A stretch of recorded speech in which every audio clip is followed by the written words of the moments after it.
तो आइए बच्चों, हाइट एंड डिस्टेंस खत्म करने के बाद आप लोग को एक नया चैप्टर जो बहुत ही इंपॉर्टेंट चैप्टर है ब्रीथ, आज हम आपको पढ़ाने जा रहे हैं। ठीक है, आप बहुत ही इत्मीनान से पढ़ेंगे और एक एक क्वेश्चन आपके माइंड में घुसा दिए तो फिर मेरा नाम क्या।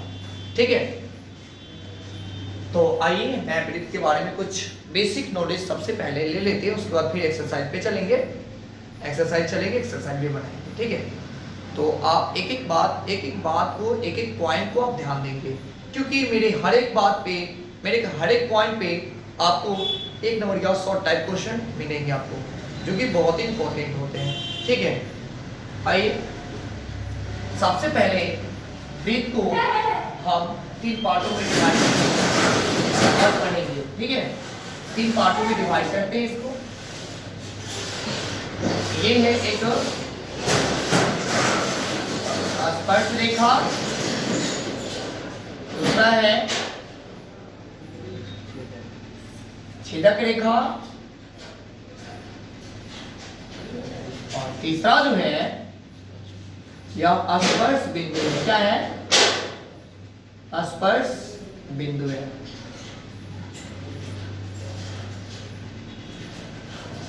तो सबसे पहले इसके बारे में थोड़ा सा हम लोग जान लेते हैं, ये होता क्या है स्पर्श रेखा।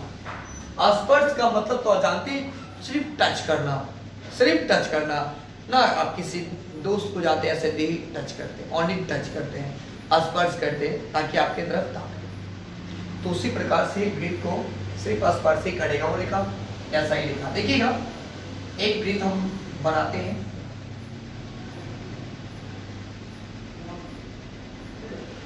और जो ये रेखा ब्रीथ से जस्ट मतलब कि गुजरता है, इसी को स्पर्श रेखा बोलते हैं। और आप कभी कभी देखते होंगे क्या ब्रीथ से ये जो रेखा जो खींचते हैं, आप कहते होंगे यहाँ से यहाँ तक, मतलब कि यह स्पर्श कर रहा है। नहीं, यह ब्रीथ के किसी एक ही बिंदु पे स्पर्श करता है। ब्रीथ के किसी एक ही बिंदु पे यह स्पर्श करता है। ठीक है, क्योंकि ब्रीथ जो होते हैं बहुत छोटे छोटे पॉइंट से निकलते हैं। अगर मान लिया जाए इसको स्पर्श करेंगे तो ये कुछ इस टाइप से होते हुए चला जाएगा। ठीक है, यहाँ पे कुछ एक ही बिंदु को स्पर्श करेगा, यह स्पर्श रेखा है। स्पर्श रेखा में कुछ और अधिक बात भी जान लेते हैं। ब्रीथ पे जब 2 स्पर्श रेखाएं हम खींचते हैं, एक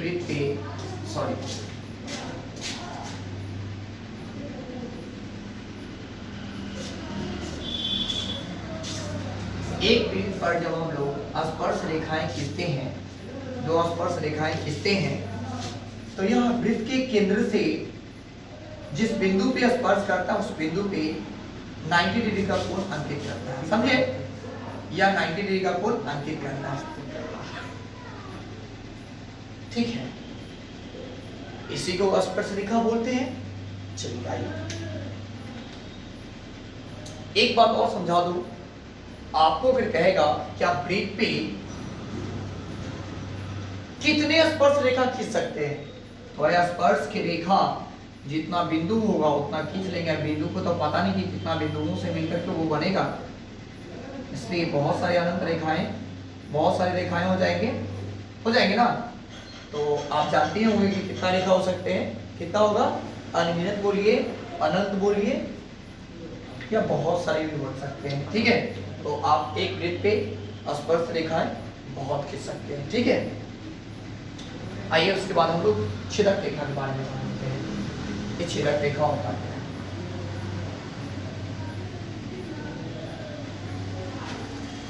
छेदक रेखा जो होता है ब्रीथ के इस पार से उस पार सीधा चला जाता है, 2 पॉइंटों पे काटता है, इसी को हम लोग छेदक रेखा बोलते हैं। क्या बोलते हैं? इस पॉइंट को हम लोग छेदक रेखा बोलेंगे। क्या बोलेंगे? छेदक रेखा बोलेंगे। ठीक है, और स्पर्श बिंदु, तो स्पर्श रेखा के बारे में तो आप लोग पढ़ ही लिए हैं, उसी से संबंधित स्पर्श बिंदु में हम समझा भी दिया है कि ब्रीथ के किसी एक बिंदु से ही वह स्पर्श करते हुए निकलता स्पर्श रेखा। उसी को हम लोग स्पर्श बिंदु कहते हैं। ठीक है, तो आई ज्यादा समय न गंवाते हुए आपके चैप्टर पे आते हैं। चैप्टर नंबर 10.1 है।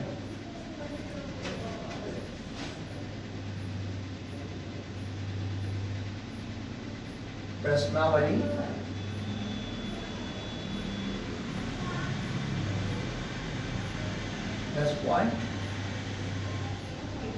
ठीक है,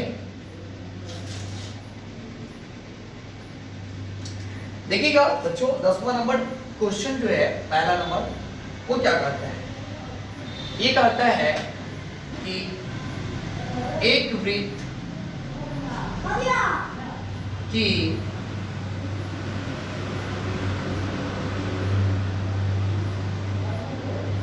कितनी स्पर्श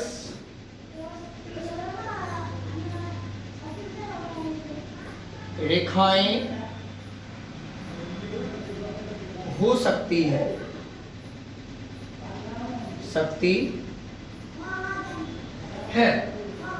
यहाँ पे क्वेश्चन मार्क लग जाने चाहिए। तो हमने अभी बताया कि एक वृत्त पे कितने स्पर्श रेखा खींचे जा सकते हैं।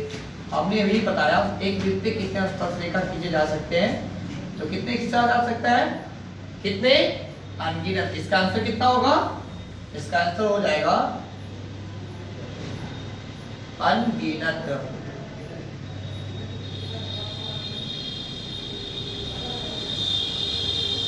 ठीक है, यही आपका आंसर होगा।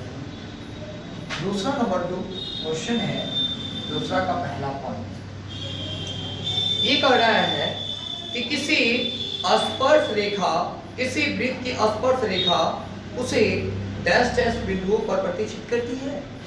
तो किसी वृत्त का स्पर्श रेखा जो होता है वह कौन से बिंदु पे, किसी एक बिंदु पे प्रतिच्छेद करता है।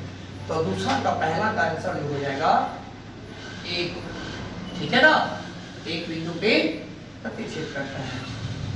नंबर दूसरा का दूसरा पॉइंट, वृत्त को दो बिंदुओं पर प्रतिच्छेद करने वाली रेखा को डैश डैश कहते हैं। मैं अभी बताया था कि इस तरह का वृत्त पड़ा था और ऐसे दो बिंदुओं पर प्रतिच्छेद कर रही है ना, इसको क्या बोले थे? छेदक। छेदक क्या बोलते हैं? छेदक। इसका दूसरा का आंसर क्या हो जाएगा? छेदक रेखा। ठीक है, इसका तीसरा पॉइंट है, कहा जा रहा है कि एक वृत्त की डैश डैश समांतर स्पर्श रेखा हो सकती है। आगे देखते हैं। एक वृत्त है और इस पे क्या करना है हमको? स्पर्श रेखा, समांतर स्पर्श रेखा खींचना है। कितनी खींच सकते हैं? समांतर का मतलब तो समझ भी करते हैं, समान अंतरों का। ठीक है,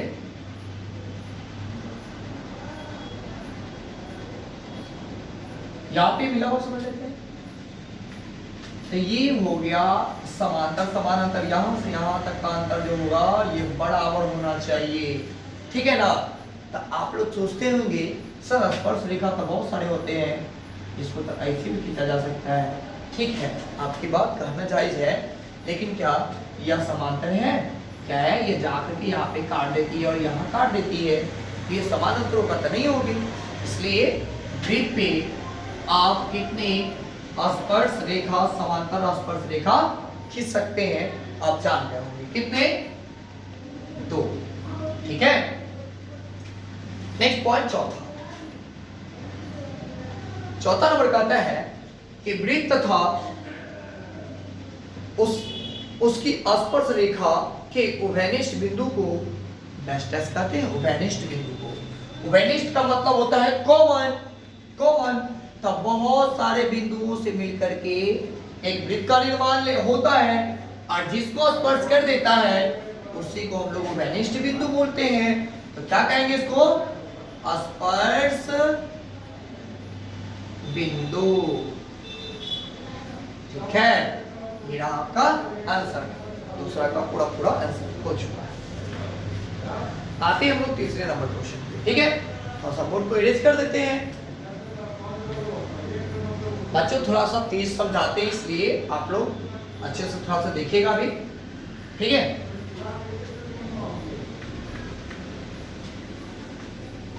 ये एक नंबरिया ने बहुत काम देने वाली है। अगर आप समझ गए तो एक नंबरिया आपका पूरा बन जाएगा वृत्त से संबंधित लगभग में। अभी तो हम स्टार्टिंग ही किए वृत्त को और अंत भी करेंगे। आइए क्वेश्चन नंबर तीसरा जो है, तीसरा नंबर क्वेश्चन आपको क्या करना है? तीसरा नंबर क्वेश्चन जो कर रहा है कि 5 सेंटीमीटर त्रिज्या वाले एक वृत्त के बिंदु P पर स्पर्श रेखा PQ के O केंद्र से जाने वाली रेखा, O केंद्र से जाने वाली रेखा से बिंदु Q पर इस प्रकार मिलती है कि OQ बराबर 12 सेंटीमीटर PQ की लंबाई। सुनिएगा, एक वृत्त है, ठीक है, एक वृत्त है और वृत्त का केंद्र जो है वह कितना सेंटीमीटर का है? 5 सेंटीमीटर का, 5 सेंटीमीटर का है। और कहा जा रहा है कि P स्पर्श रेखा, ये जो है यह एक स्पर्श रेखा है। P जो है यह एक स्पर्श रेखा है। तो कहा जा रहा है कि PQ, और ये जो है PQ जो है ये P और ये Q रेखा है, और यहाँ पे O केंद्र वाले का है, तो O यहाँ पे केंद्र दे दीजिए। O केंद्र वाले से जाने वाली रेखा से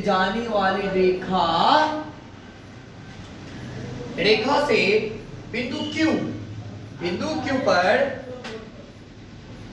Q पर इस प्रकार मिलती है, कि O और Q 12 सेंटीमीटर, ठीक है ना।